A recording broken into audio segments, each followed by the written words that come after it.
Hey, and the circle keeps going around and around here on the Facebook Live broadcast celebrating Harry Chapin's 75th birthday here on December 7th. And we have a longtime Harry Chapin fan and volunteer and just ne'er-do-well of all the great things around Harry Chapin, John McMenamin. And how are you doing today, John? I'm doing great, Bill. How are you doing today? Doing great. It's so funny because in tracking all the various fan pages and all that kind of stuff, your name is just so synonymous to all the great things that go on out there. And first of all, thanks for all the hard work you've done over the years to really keep his music alive, but just keep the spirit of what Harry was all about. So it's just great that you could join us for a few minutes today and talk about it. Tell us a little bit about, for those who haven't heard, I can't imagine there hasn't been anybody that hasn't heard your name at this point that's been around much, how you got really involved with the whole Harry Chapin phenomenon.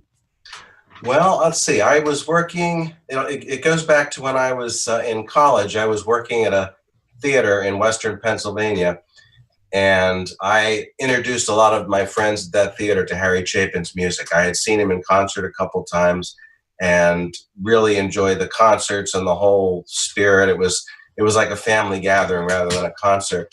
And so I would share that with my fellow actors, directors, and we decided Harry was almost like the patron saint of our theater, a little theater called the Cabaret Theater.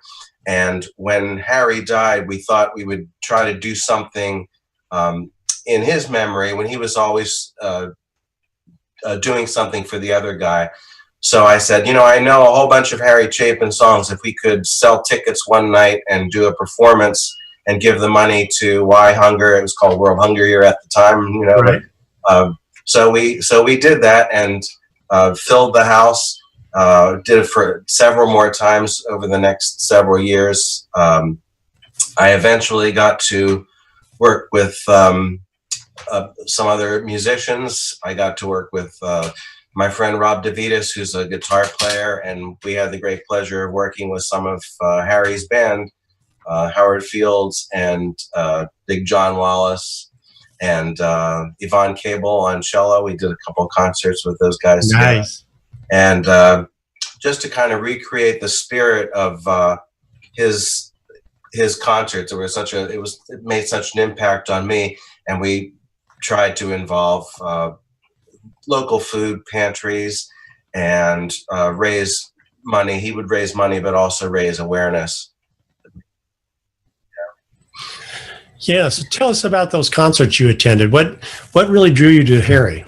Well, the first concert I ever saw him play, I went quite by accident. There was a poster up in my high school saying Harry Chapin and band was playing a concert, a benefit for World Hunger Year, and at the time I knew a couple of his songs, but decided to go. My brother and I went to the show, and I was just floored by the songwriting, the story. I love stories, so the stories that he told and the camaraderie on stage. And when he was finished playing a concert for 2.5 or 3 hours, he said, "I'm not going anywhere, so if you want me to sign your program or your ticket stub or your shirt or your elbow, and if you give me money for my cause." So he was at the venue for hours afterwards, and I thought, this is a man who is committed.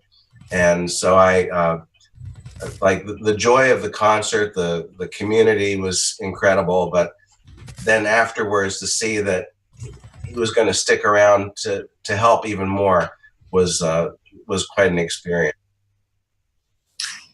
So is that what kind of helped motivate you to put together this concert series that you've done over the years? Yeah, I always thought that Harry was best heard live, and I loved the stories that he told.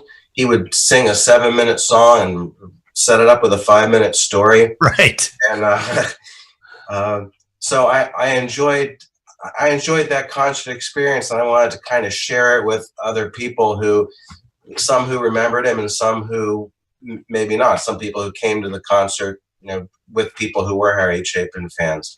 So that's kind of where I got the idea to do that, and also to do what I could do to help out all the causes that he held so dear. Yeah, and what was fascinating from what you're saying is we hear a lot of times today the experience people have, whether it's at a coffee shop or whatever. But his experience, it wasn't limited, like you said, to the concert. It just kept growing and growing and after the concert. And then after everybody left, it still kept growing and growing. It's such an amazing phenomenon. And I mean, you've become part of that experience, which I don't know if you ever thought about that, but you're really just sort of an extension. You do a lot of things besides Harry stuff, obviously, but you're an extension of Harry's experience. I think I'm watching some of the people reflecting on Harry today on the Facebook Live, and I think he would be just so tickled that on his 75th birthday, he's not been here, but people are still carrying on his spirit, and so many people were inspired by him from different groups that bear his name or bear his stamp. It's pretty amazing. I'm sure he would be pleased to know. And so also beyond just the musical things, I know you've done other things, right, to kind of contribute to the effort. Yeah, so when it came out that I was a graphic designer as well, I have always been willing to do. I've done some of the CD covers, the reissues. I worked on we did a newsletter, an online newsletter called Circle years ago. Yep. Remember? And I've always been willing to. It's always been like I feel like sharing that gift for these causes is actually it's a pleasure. It's a blessing to be able to do it. Well, and what in telling that, I guess that's something that we need to communicate better about, right? That regardless of what you do as a vocation or whatever, there's probably some place you can fit, right? In terms of helping out, doing something, whether it's design work or moving things or whatever. I'm working with a group here in town where with some parents and stuff, and one guy came and said, I'm kind of, I build like pallets and stuff. I'm really good at moving stuff. It's like, great. Right. There's no limit. There's no limit. Everything is needed. Is that what your experience has been? Yeah, everybody plays a part. It takes a whole lot of people. It's everybody has a part to play, and everybody has their unique gift, and it's you don't have to be the guy, or everybody working together. Absolutely. What about the song "Flowers Are Red"? Does that have some special meaning to you? Yeah. Well, I'm a school teacher now. Right. My third career, and I'm a school teacher now, and I've always used that song as inspiration for my teaching style. When my son was a young boy, he used to come up on stage with me and help me sing that song, and that was about 20 years ago. But going into class, I was before my first day of class, every class that I had this year, I'm teaching an art class this year, I sang that song for each of my classes, and taught them to sing along. So we're indoctrinating a whole new generation. There you go. Well, and particularly for an art class, it has meaning for everything in regards to education, but that's got to be doubly important when you're talking about arts, right? Sure. That's great. That's a great story.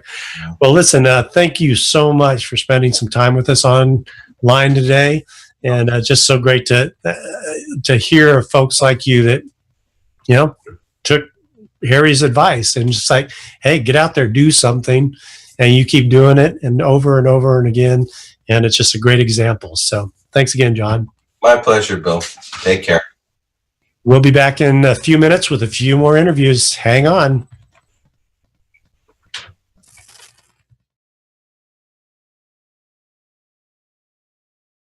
That was great. You're welcome. Anytime, Mike. All right. Yeah.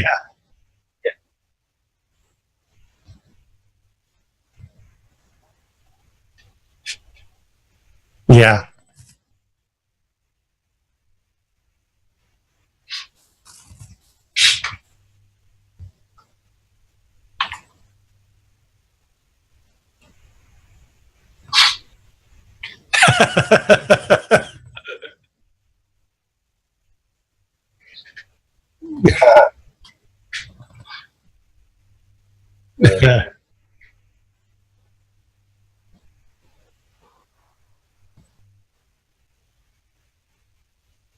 Yep. Thank you. Right. All right. Yep. Talk soon. Maybe Have a good evening. Take care. Bye-bye.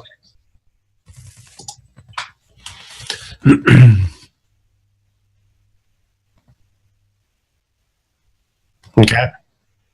Yep. We'll read and sing for food. Yeah.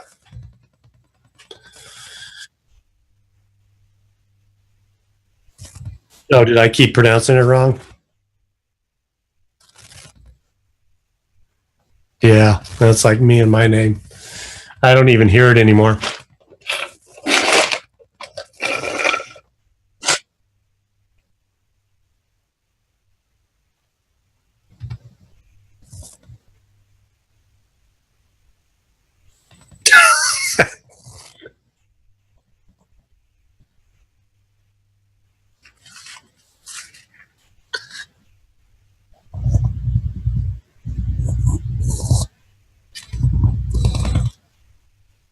Yep.